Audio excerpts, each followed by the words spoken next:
Before we took the break, you were all chomping at the bit to talk about Kim Davis, that Kentucky clerk. Governor Pataki said he would have fired Kim Davis, the Kentucky clerk jailed for refusing to issue same-sex marriage licenses. Senator Santorum, do you agree with Governor Pataki? 16 years ago, this country was tremendously inspired by a young woman who faced a gunman in Columbine and was challenged about her faith, and she refused to deny God. We saw her as a hero.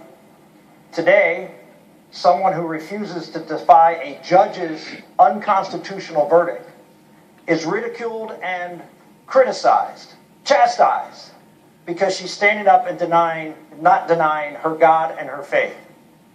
That is a huge difference in 16 years. People have a fundamental right in the First Amendment. There's no more important right.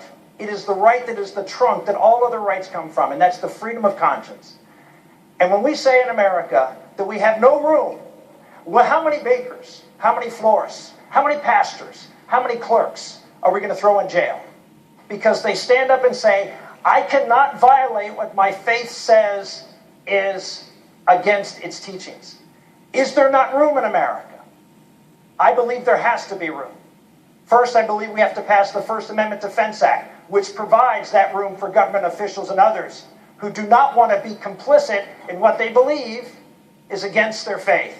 Second, we need as a president who's going to fight a court that is abusive, that has superseded their authority. Judicial supremacy is not in the Constitution, and we need a president and a Congress to stand up to a court when it exceeds its constitutional authority. Thank you, Senator. Governor Pataki, your response. My response is kind of wow. You know, we're going to have a president who defies the Supreme Court because they don't agree. If they're wrong. Then you don't have the rule of law. No, what you have is judicial supremacy. You don't have a rule of law when the court has the final say on everything. The elected representatives of the people always have the opportunity to change that law. The Supreme Court makes a determination, but it's ultimately the elected officials who decide whether or not that would be accepted. By the way, if I have a chance to lead this country, I will appoint judges who understand their role. They're not going to be making the law. They're going to be interpreting law that the elected officials pass. But there's a huge difference between an individual standing up and saying, I am going to stand for my religious freedom and my religious rights. I applaud that. This is America. You should be able to engage in your religious belief in the way you see fit. But when you're an elected official and you take an oath of office to uphold the law, all the laws, you cannot pick and choose, or you no longer have a society that depends on the rule of law. Senator Santorum. Martin Luther King wrote a letter from the Birmingham jail. And he said in that letter that there are just laws and there are unjust laws. And we have no obligation to condone and accept unjust laws. Then he followed up and said, what's an unjust law? An unjust law is a law that go against the moral code or God's law or the natural law.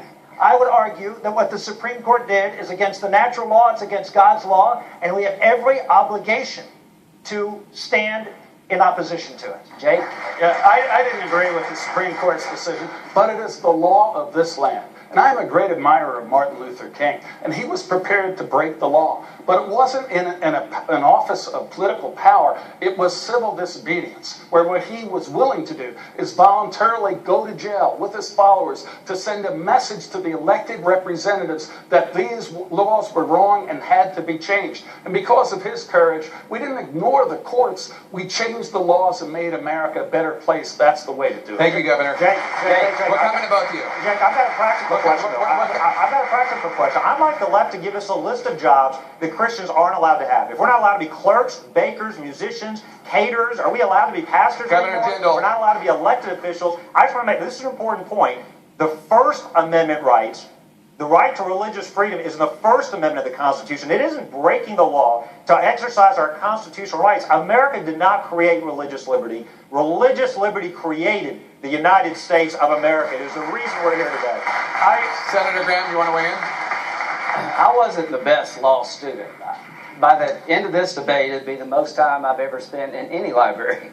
But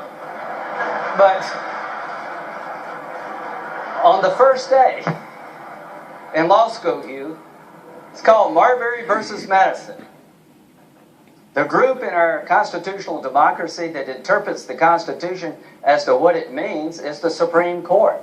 In a 5-4 decision by the Supreme Court, they have ruled that same-sex marriage bans at the state level violate the 14th Amendment to the United States Constitution, Equal Protection Clause. I don't agree with it, but that is the law of the land. But as president, what I want to make sure of is that everybody in this room, Christian, Jewish, Muslim, whatever religion, that you can practice your faith without government interference. You can marry people consistent with the tenets of your faith.